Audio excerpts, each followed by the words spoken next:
Falando, então, inicialmente, né, na obesidade como um risco de câncer, o câncer é uma doença multifatorial, né? E é difícil a gente elencar quando a gente está diante de um paciente. A primeira pergunta que a gente ouve no consultório é por que eu tive câncer, né? Tem vários fatores, dentre eles a obesidade, fatores ambientais, né? E fatores de estilo de vida, que tem alguns elencados.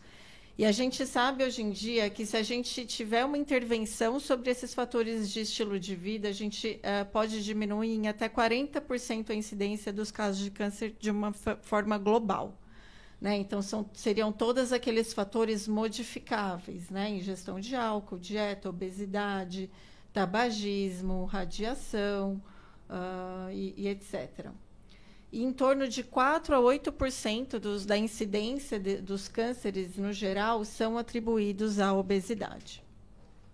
Então, quando a gente olha, né, acho que a gente vai reforçar aqui alguns conceitos, a gente vê que nesse gráfico aqui da esquerda, a gente vê que ao longo dos anos, das gerações, então aqui a gente tem a geração na linha azul e na marronzinha, a geração que nasceu nos anos de 50 e 60, na faixa etária de adulto jovem, eles tinham um IMC bastante saudável.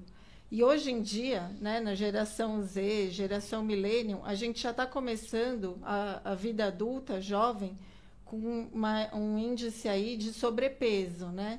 Então, isso mostra que ao longo da vida, essas curvas continuam ascendendo. Aqui, né?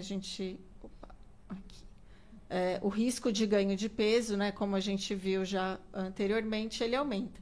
E, coincidentemente, a gente vê aqui também, apesar de as curvas da incidência de câncer ao longo dos anos, desde a década de 60, então, até hoje em dia, a gente vê uma ascensão considerável, às vezes com um platôzinho aqui no final, mas a gente vê que a incidência de câncer aumenta de uma forma exponencial em paralelo com o aumento da obesidade. É claro que não é o único fator de risco, né, mas é uma doença que está se tornando cada vez mais prevalente. Então, também nas conversas sociais, né, quando me perguntam o que eu faço, eu falo que eu sou oncologista, a conversa acaba por ali, né?